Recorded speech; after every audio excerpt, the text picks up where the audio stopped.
Swiss military consumer goods. क्या आपने इस कंपनी का नाम पहले सुना है? अगर नहीं तो आप बिल्कुल सही जगह पे आए हैं, क्योंकि as an investor and trader हमारे लिए इस कंपनी के बारे में जानना बहुत ज़रूरी है, क्योंकि ये स्टॉक एक पोटेंशियल मल्टीबैगर फ्यूचर में बन सकता है। ठीक है। और अगर आपने मेरा दूसरा चैनल फाइनेंशियल इंपल्स फॉलो किया है तो आपने इस स्टॉक के ऊपर वीडियो ऑलरेडी देखा ही होगा। मैंने कुछ महीने पहले पोस्ट किया था और आज मैं फिर से एक अपडेट वीडियो बना रहा हूँ इस चैनल पे फाइनेंशियल अफेयर्स में, क्योंकि ये एक बहुत ही क्रूशियल टाइम है इस स्टॉक के लिए। वो क्यों, चलिए जानते हैं इस स्टॉक के बारे में। लेकिन याद रखिए, ये कोई स्टॉक रिकमेंडेशन वीडियो बिल्कुल भी नहीं है। आप अपने रिस्क के हिसाब से बाय और सेल डिसीजन लीजिए। ठीक है। तो इस वीडियो में मैं फंडामेंटल्स और प्राइस एक्शन दोनों ही कवर करने वाला हूँ, तो बहुत ही इंपॉर्टेंट रहने वाला है ये वीडियो। चलो स्टार्ट करते हैं।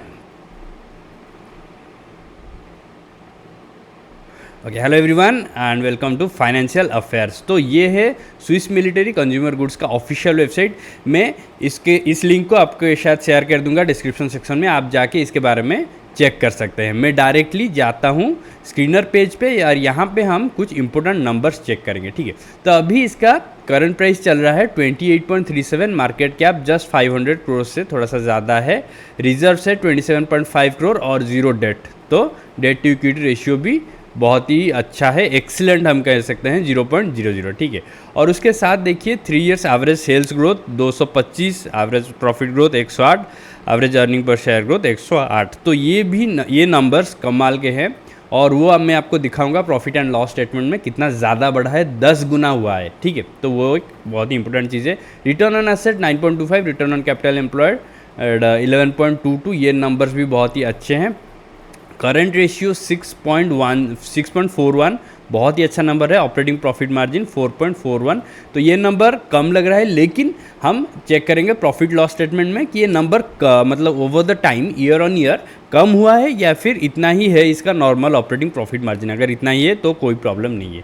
प्रोमोटर होल्डिंग 63.85%, ये अच्छा नंबर है। Alt man Z score 16.08। ठीक है। तो ये भी अच्छा नंबर है। तो फंडामेंटली अभी तो स्ट्रांग लग रहा है। और सबसे इंपॉर्टेंट बात, पूरी डेट फ्री है ये कंपनी। प्रॉफिट लॉस स्टेटमेंट पे अभी हम आ गए हैं और मैं आपको दिखाऊंगा 2021 से डाटा। ठीक है। तो देखिए 2021 में सेल्स था 5 करोड़ और 2022 में हो गया 56 करोड़, तो 10 गुना सीधा बढ़ गया। और फिर 2023 में कितना हुआ, 122 करोड़, तो और 2 गुना फिर से हो गया। ट्रेलिंग 12 मंथ्स में 166 करोड़। तो तेज़ी से ये ग्रोथ दिखा रहा है सेल्स में। इसलिए हमने देखा कि last 3 years average sales growth था 225%, तो ऑब्वियसली वो दिख भी रहा है। ऑपरेटिंग प्रॉफिट यहाँ पे 0 से हो गया 2, फिर 2 से हो गया 6 और अभी हुआ है 7। तो क्लियरली ऑपरेटिंग प्रॉफिट में भी ग्रोथ देखने को मिल रहा है। ऑपरेटिंग प्रॉफिट मार्जिन 0% से हुआ 4%, फिर 5% और अभी 4%। तो ये 4 और 5% एवरेज मेंटेन कर रहा है। और मैं श्योर हूँ जब ये कंपनी बड़ा होगा साइज़ में, तब इसका operating profit margin definitely improve करेगा और 10% के ऊपर जाने के भी ऑब्वियसली बहुत ज़्यादा चांसेस है। ठीक है। और सेम चीज़ यहाँ पे भी देखने को मिल रहा है। अर्निंग पर शेयर में 0.00 से 0.14, फिर 0.26, 0.38, क्लियरली अर्निंग पर शेयर में भी ग्रोथ देखने को मिल रहा है। तो यही तो हमें चाहिए, मतलब फंडामेंटल, स्ट्रॉन्ग फंडामेंटल्स और ग्रोइंग कंपनी, बस यही कॉम्बिनेशन हमें चाहिए।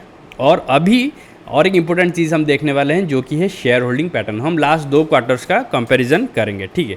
तो देखिए दिसंबर 2023 और मार्च 2024 में प्रमोटर ने अपना स्टेक सेम ही रखा है 63.85%, लेकिन यहाँ पे एफआईज ने सडनली कुछ स्टेक ले लिया 0.00% से बढ़ाकर 0.05%। तो ये एक बहुत ही अच्छा मूव है और ऑब्वियसली एफआईज को इस स्टॉक का फ्यूचर ब्राइट लग रहा है, इसलिए ही वो इसमें स्टेक लिए हैं। तो डेफिनेटली फंडामेंटल्स वाइज ये स्टॉक इन्वेस्टमेंट वर्दी डेफिनेटली है।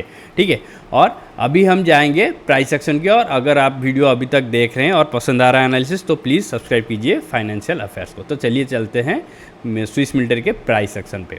तो ये है स्विस मिलिट्री का price action in daily time frame. तो सबसे पहले मैं कुछ की एरियाज़ मार्क कर लेता हूँ। सबसे पहले मैं ये वाला area support resistance zone mark कर रहा हूँ। ठीक है। तो देखिए ये जो लेवल मैंने मार्क किया है, ये एक रेजिस्टेंस की तरह काम कर रहा था यहाँ पे कंटिन्यूसली, लेकिन स्टॉक ने ब्रेकआउट दिया इसके ऊपर। ठीक है। और फिर ये नीचे आया और यहाँ पे इसको टेस्ट किया, रिटेस्ट किया। ठीक है। और इसको सपोर्ट बना लिया, तो एक बार ये टच कर चुका है। और अभी क्लियरली मुझे दिख रहा है कि यहाँ पे मैं एक अच्छा सा ट्रेंड लाइन ड्रॉ कर सकता हूँ, और ट्रेंड लाइन को ऑब्वियसली स्टॉक ने ब्रेक भी कर लिया है, ठीक है। तो ये सारे पॉइंट्स में मिला कर ट्रेंड लाइन मैंने ड्रॉ किया और स्टॉक ने इसको भी ब्रेक किया है यहाँ पे, और अभी और एक दूसरा ट्रेंड लाइन भी हम डाल सकते हैं यहाँ पे इन सारे पॉइंट्स को कनेक्ट करके, जो कि हमारा फाइनल ब्रेकआउट पॉइंट होगा। तो आप ले लीजिए नंबर, यहाँ पे हम 29 को लेके चल सकते हैं, ठीक है। अगर मैं 29 यहाँ पे एक और सपोर्ट रेजिस्टेंस लाइन डालता हूँ तो डेफिनेटली ये मतलब जो नंबर है ये यहाँ पे रेजिस्टेंस की तरह काम कर रहा था बैक टू बैक, ठीक है। और अभी ये इसको ब्रेक करने की फिर से कोशिश कर रहा है, और अभी इसको बहुत ज़्यादा सपोर्ट है क्योंकि 200 डेज़ और 50 डेज़ मूविंग एवरेज का भी सपोर्ट मिल चुका है। देखिए ये है 200 डेज़ और ये है 50 डेज़, तो देखिए दोनों का सपोर्ट मिल रहा है। और ये 50 डेज़ EMA को यहाँ पे देखिए ये बहुत नीचे चला गया 50 डेज़ EMA के, ये थोड़ा सा नीचे गया और ये मोस्टली अभी इसके ऊपर ही रह रहा है। तो डेफिनेटली बहुत ज़्यादा चांसेस है कि स्टॉक इसके ऊपर एक ब्रेकआउट दे यहाँ पे, और यहाँ से अपना अप ट्रेंड रैली स्टार्ट कर सकता है। तो सवाल ये है कि क्या आप इसमें अभी एंट्री ले सकते हैं। तो आपको वेट करना है कि कब ये 29 लेवल को ब्रेक करेगा, 29 से 30 लेवल तक, ठीक है। तो उसको ब्रेक करेगा, और उसको जब वो ब्रेक करता है एक स्ट्रॉन्ग वॉल्यूम पे बड़ा सा कैंडल देता है, तो वो सही वक्त रहेगा एंट्री के लिए, ठीक है, 29 से 30 के बीच में। और जितना दिख रहा है ये बहुत ही जल्दी हो जाएगा, मे बी इसी हफ्ते में या फिर नेक्स्ट वीक में मैक्सिमम, ठीक है। तो डेफिनेटली स्टॉक को आप वॉच लिस्ट में रखिए, लेकिन प्लीज़ आप इस स्टॉक के बारे में अच्छे से खुद एनालिसिस कीजिए। ये वीडियो देख के जाके स्टॉक मत खरीदे, ये एक बहुत ही अच्छा पोटेंशियल मल्टीपैकर बन सकता है, लेकिन आपका कन्विक्शन तभी आएगा जब आप खुद इसमें टाइम स्पेंड करके एनालिसिस करेंगे, तो वो डेफिनेटली आप कीजिए, ठीक है। तो अभी फाइनल चीज़ मैं करने वाला हूँ जो कि फिव रिट्रेसमेंट मैं यूज़ करूँगा, और चेक करेंगे कि ये अभी रिट्रेसमेंट जो दे रहा है कितने लेवल पे है, ठीक है। और उसके साथ मैं आपको प्रॉफिट टेकिंग टारगेट भी बताऊंगा, ठीक है। तो अगर मैं यहाँ पे ड्रॉ कर रहा हूँ एक फिव रिट्रेसमेंट, तो क्लियरली मुझे दिख रहा है कि ये स्टॉक 50% लेवल को जो है सपोर्ट बनाने की कोशिश कर रहा है। और देखिए स्टॉक इसके नीचे ज़्यादा जा ही नहीं रहा, इसके ऊपर ही रह रहा है। तो फिर से वही ट्रेंड लाइन में और एक बार ड्रॉ कर लेता हूँ, ठीक है, ये छोटा सा ट्रेंड लाइन। तो हम वेट करेंगे कि कब एक बड़ा कैंडल इसके ऊपर से ये दे, ऐसे ब्रेकआउट दे, ठीक है, और अच्छा वॉल्यूम भी होना चाहिए उस कैंडल स्टिक के लिए, और वो हमारा एंट्री पॉइंट रहेगा, ठीक है। और अगर मान लीजिए आप एंट्री लेते हैं 30 पे, ठीक है, तो आपको प्रॉफिट टेकिंग टारगेट सबसे पहला रहेगा इन दोनों लेवल के बीच में, 161% और 141% के बीच में। तो ये आप मान के चलिए 38, ठीक है। तो यहाँ से मेज़र कर लेते हैं 38 कितना परसेंट रिटर्न होगा, 34%, तो 35% मान के चलिए। और सेकंड एग्जिट पॉइंट आपका होगा प्रॉफिट टेकिंग पॉइंट 42 पे, तो 42, 43 ऐसे लेके चलिए, तो 50% रिटर्न। तो 35% और 50% रिटर्न ये स्विंग ट्रेडर्स के लिए बहुत ही अच्छा रिटर्न है, ठीक है। ये ब्रेकआउट के बाद 6 मंथ से 12 मंथ्स के अंदर ये अचीव कर सकता है, ठीक है।